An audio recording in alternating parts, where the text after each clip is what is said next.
Fidèles internautes, nous voici de nouveau de retour sur Planète Média pour parler du procès sur la jeune fille qui a été violée par les collectifs des 10 hommes au quartier Golf Bypass dans la ville de Kolwezi, province du Lualaba. Déjà, le jugement a été rendu depuis hier. Nous connaissons qu'il y a 9 personnes qui sont condamnées. Nous recevons les coordonnateurs de la société civile, les révolutionnaires. Monsieur William est avec nous ici. Bonjour, bonjour chers professionnels des médias. Prenez place, Merci, la santé, merci. ça va? Oui, ça va, et vous? Comment d'abord vous trouvez le travail fait par la justice? Un coup de chapeau pour la première fois à notre justice du Lualaba. Vous avez prouvé à la face du monde que non, vous êtes vraiment la justice meilleure. Ce procès a été rendu, le jugement a été rendu au nom et pour le compte de la population, si je ne me trompe pas, parce que vous êtes sans ignorer que les jugements sont rendus au nom du chef de l'État qui est le magistrat suprême. Donc ça a rencontré la satisfaction de la population. La population est satisfaite du fait qu'ils ont dit la loi. Parce que le tribunal dit la loi, ils ont suivi chaque infraction et puis les acteurs ont répondu à leurs actes. Parce qu'il y a eu concours d'infraction. Il y a eu le viol collectif, il y a eu l'association des malfaiteurs, il y a eu torture, il y a eu coups et blessures. C'est-à-dire il y a eu juste ce qu'on appelle en droit le concours d'infraction. Lorsqu'il y a un concours d'infraction, on prend l'infraction qui a la peine plus élevée. C'est l'infraction qu'on prend en considération et qu'on met en exécution. Alors, qu'est-ce que vous demandez?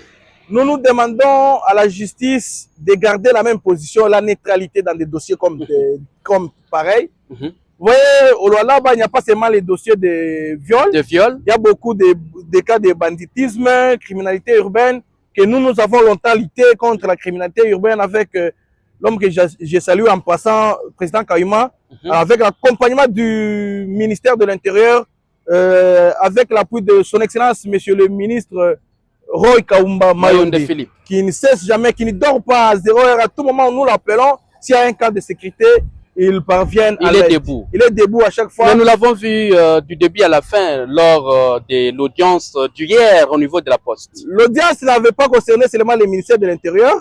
L'audience avait aussi concerné le ministère de la Santé. On va y revenir. Ok, merci. Parce que je vous ai vu, vous avez écrit. D'abord, est-ce que la présence du ministre de l'Intérieur n'a pas influencé les processus? Non, la justice reste neutre. Comme il y a la séparation effective des pouvoirs. La justice doit rester neutre, le pouvoir exécutif aussi rend compte au pouvoir législatif. La justice a été rendue, ça influence quelque chose sa présence. Et là, il a participé étant ministre ayant dans ses attributions la sécurité, l'intérieur, affaires coutumières, décentralisation. Et encore, il y a d'autres portefeuilles qu'on vient de l'ajouter, la justice et garde des sceaux dans des provinces. Il a assisté, c'est le déroulement de l'audience qui a commencé jusqu'à la fin, qui s'est déroulé très bien et nous lui disons, nous félicitons l'excellence pour sa disponibilité, ce n'est pas donné à tout le monde. Ville déjà gouvernement, il quoi debout, mouille mambo ya viol. Si demain, il y a encore le cas d'extorsion, banditisme urbain et ainsi de suite, banabamba bamouiji, ba coupable, et que le gouvernement s'implique pour que la justice soit faite, mouivi, donc ça sera une bonne chose. C'est que la population veut. Oui, la population qui a tout, vous m'attendez, il y a justice meilleure. Et la justice, quand la justice élève une nation. Lorsque la justice, il est, comme un monde anafanya kibaya na répondre kuma acte yake, aba bengine batawakia inje banabeba exemple abata commettre ile mabevi. Alors, il est justice parce que le gouvernement, l'exécutif met tous les moyens nécessaires pour justice, pour que il justice ya bien kweli. Que justice lâche ou bien il pas que justice ya bien. Il y a un moyen pour que ma procès fictif, procès vous laisse dire viol. Bah, qui était dans ma moyen pour que les criminels ma clé traquer si tout a tout mis en collaboration avec le ministère de l'Intérieur pour que tout traquer dans la police dans ma service de sécurité tout bande les petits n'a pas répondre comme acte. Très bien. Alors, oui, le gouvernement il débloqua comme un moyen il est moyen, il croit mon mikono, il y a ministère, il y a un genre famille et enfants, action humanitaire, ainsi de suite, santé, pour que babé en charge médicale ou les victimes d'Ebola. Est-ce que il est makuta iritumika kazi yayo bien? Parce que je vous ai vu, vous avez fait une dénonciation ce matin. Oui, merci beaucoup, chers professionnels des médias. Nous sommes indignés, nous, la société civile. Le gouvernement provincial a mis tous les moyens nécessaires pour prendre soin de la victime. Chose grave. Le ministre de la Santé, le ministre a dans ses attributions la santé, genre famille humanitaire et autres.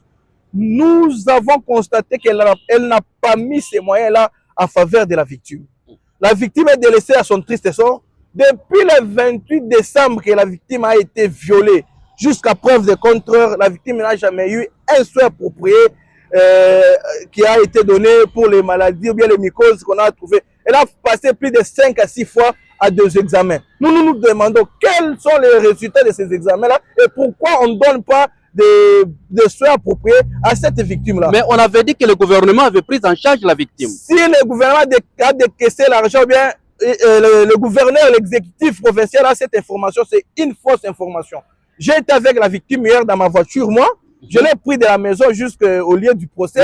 La jeune fille Déborah. La jeune fille Déborah. J'ai parlé avec la jeune fille, je lui ai juste demandé tout ce qui se passe. Elle m'a dit que depuis que l'événement est passé, elle n'a jamais été soignée. Elle a reçu quelques plaquettes de médicaments que le ministère de la Santé lui avait donné 50 000 francs pour le premier jour. 50 000 francs. 50 000 francs que le ministre a décaissé pour donner à la fille. Deuxièmement, ils ont reçu $250. Et de les $250, elle a été contrainte de signer sur un document qu'elle ne connaît pas le contenu selon ses explications. On m'a dit de signer parce qu'on m'a donné $250. J'ai signé sur un papier, mais ce qu'on avait écrit là-bas, je ne connaissais pas. Je lui ai demandé ces papiers avec quel sens, comme un acte de reconnaissance. J'ai dit non. Comment vous pouvez appeler à la personne pour, même si vous voulez justifier, écrivez là assistance familiale, par exemple. Mettez le montant. Oui, le montant et le nom de la personne. Mais comment vous pouvez faire signer la personne et la personne vous écrit un acte de reconnaissance? Combien l'argent qu'on a décaissé à son nom? Est-ce qu'on a décaissé l'argent à son nom? Le ministre de la Santé lui avait appelé pour lui dire non, venez signer un décaissement pour vous. Nous décrions ce genre de comportement. Combien d'argent que le gouvernement avait débloqué? C'est beaucoup d'argent parce que dans ces dossiers, on a décaissé l'argent pour le procès, on a décaissé l'argent pour la prise en charge des soins de la victime. Le gouverneur a décaissé. Et cet argent était entre les mains des ministère qui a en charge la santé, genre et famille qui a cet argent. C'est le ministre concerné. Donc l'argent n'était pas parti au ministère de l'Intérieur. Comment le ministère de l'Intérieur peut prendre cet argent? C'est une affaire qui concerne la famille et la santé. Hier, là, si vous avez remarqué, le ministre de l'Intérieur a pris son temps de suivre le procès du début jusqu'à la fin. Et l'autre ici, c'est votre trop occupé, on se demande par exemple. Elle a la charité qui dépasse notre ministère. Pas même, non. Elle est la maman, mais elle n'a pas la charité, elle n'a pas le souci d'une vraie mère. Elle n'était pas présente. Elle n'était pas présente, on n'a pas vu sa présence à l'audience. Et une chose qui a étonné la population, et la population a demandé où est le ministre de la Santé, parce qu'ils travaillent en collaboration. Quand il y a un problème de la sécurité, de la santé, les deux ministères se mettent ensemble pour trouver la solution. Mais lorsque l'autre ici travaille, l'autre ne travaille pas, ça prouve en suffisance que non. L'autre ici ne travaille parce qu'il est soit incompétent, soit quoi que ce soit, quelles que soient ses occupations. Si on disait des occupations d'hier, le ministère qui était concerné. Vu aussi le volume de l'audience d'hier. Vu aussi la sensibilité de la situation. Elle pouvait être là. Et surtout que c'était une fille qui a été violée par un collectif de 10 hommes. Maman gouverneur, nous lançons ce message à maman gouverneur. Si elle a décaissé l'argent, qu'une enquête soit vraiment diligentée avec toute urgence pour qu'on sache où est parti cet argent. À notre possession, les informations que nous avons à notre possession, l'excellence, le ministre de la Santé a décaissé que 50 000 plus $250. Vous prenez, si c'était votre fille, si c'était l'une des membres de vos familles, vous décaisserez cet argent. Et vraiment, le souci et le bon cœur étant maman. Mais la question, où est parti l'argent débloqué? Nous travaillons sur ce point-là. Nous faisons les enquêtes déjà pour savoir combien on a débloqué et où est parti cet argent. Nous reviendrons dans un bref délai pour vous donner les détails sur ces points. Chers téléspectateurs, nous vous reviendrons. Tous, on est sur ce dossier. Nous investiguons pour en savoir plus. Combien le gouvernement avait débloqué? Où est partie cette somme débloquée? Combien d'argent que le gouvernement ou le ministère avait utilisé pour l'organisation de tout ceci, tout cela? Alors, la destination de cet argent. Et pourquoi la ministre n'était pas présente hier à l'audience, vu la sensibilité de la situation?